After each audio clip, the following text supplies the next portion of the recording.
When you're assigned a ticket, you receive an email notification. To get to that ticket from the dashboard, double-click on the number next to My Work, and then on the ticket that you want to work on. And the ticket will open. In the status box near the top left, you're going to click on the Next link here to move the ticket through the workflow. In this case, click Next Begin Work, and that's going to move this into the In Progress status. And in the pop-ups about saving changes, say Yes. As you work on a ticket, most of your updates will be made here in this bottom section where you see these tabs. Each of these tabs you can click on to access different tools and information. There is a divider here. You can click to drag this up and give yourself a little more room here. You can add simple notes about maybe having left a voicemail or having reached out to the customer in the Tech Journals tab.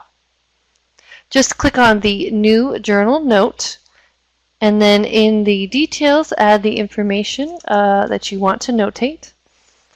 And once you click out of that, it will save automatically.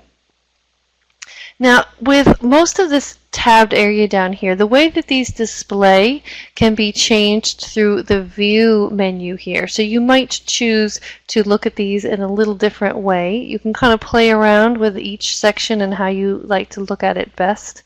And notice that you also can move the divider around here as well. And I'll point out that if you want to add a more formatted note, the magnifying glass icon here in the journal notes does allow you to access the rich text options for adding maybe bulleted lists, imagery, things like that.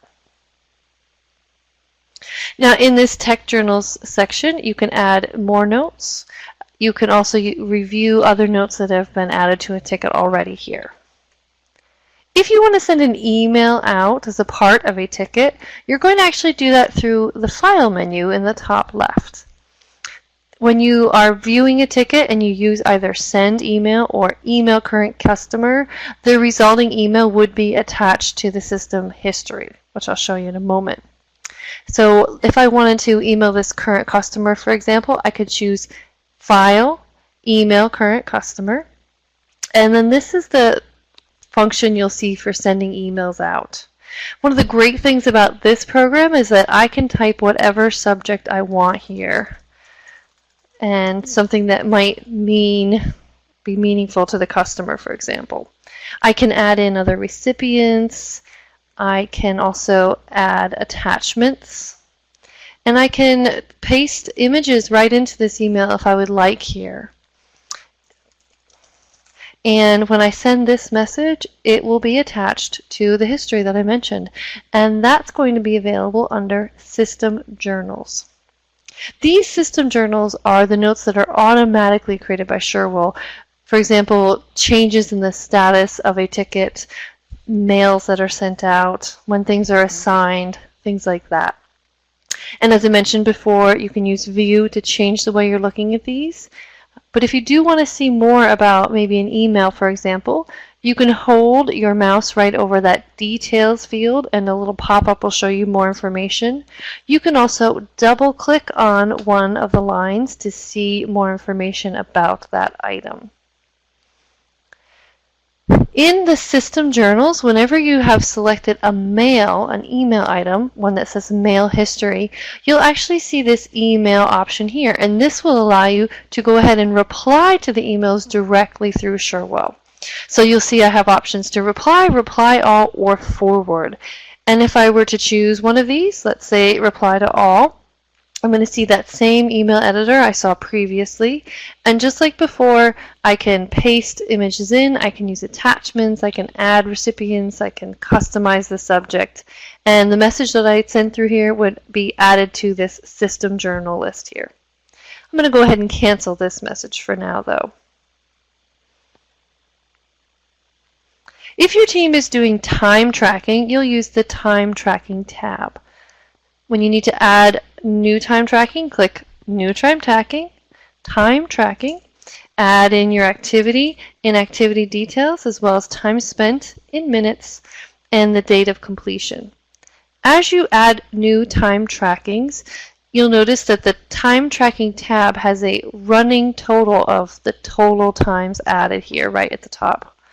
Now, the way that these view are only the form view, the input view, but remember the view menu here will let you view these differently if you want to see the list of all of the added times. For example, you can choose one of the other views to do so. Now let's say you're working on a ticket and you're waiting for something and so you can't do anything right now. If that's the case, in the status box in the top left, you want to choose Set to Pending. And after you click that, there'll be a prompt for you to choose why you're setting the ticket to pending. Maybe the customer is not available, or maybe the system is not available. When you choose your reason and click OK, it will change that status to pending for the ticket. And then once that has been resolved, that pending reason, you'll just click Next, Remove Pending Status, and then you can continue to work on the ticket and it will go to In Progress status again. Now let's say at some point you realize the entire ticket is best dealt with by a different team or individual. You can reassign it. That will be done through the Owned By section here on the left-hand side. If it's not your ticket and you need to take ownership of it, you can simply click Take Ownership to reassign it to yourself. If you want to assign it to an individual other than yourself, choose Assign To, and then either select someone from the drop-down here, or you can use the search tools to start filling in and selecting a person that way. Then you would click OK. I'm not going to reassign now, so I'll choose Cancel. To reassign the ticket to a group rather than an individual, you will click on the current group or team name. That's that bold link. And then select a new team from the drop-down. And you would click OK. And again, I'm going to not do this right now, so I'll choose Cancel. When you're ready to resolve the ticket, if you want to add a lot of information about the resolution, maybe a list or images, links, things like that, you can do that in the Resolution Details tab at the bottom. When you come to this tab, before you actually resolve the ticket, you can click on the magnifying glass icon here to open up the Rich Text Editor, which will allow you to enter lists, paste images, and add other rich information that can be helpful maybe for future users. If you've added resolution details there, then you will need to move it through the workflow to resolution by clicking in the status box in the top left, Next, Resolve. Now, if you haven't already entered resolution details in the tab at the bottom, you would be prompted at this point. But since I already did, it has moved me to resolved status. Now, keep in mind that the resolution details are not automatically emailed to the customer, but if you wanted to send them out, you could go to the resolution tab, resolution details tab on the bottom, copy out those details, and use the File, Email Current Customer option to email them out to the customer.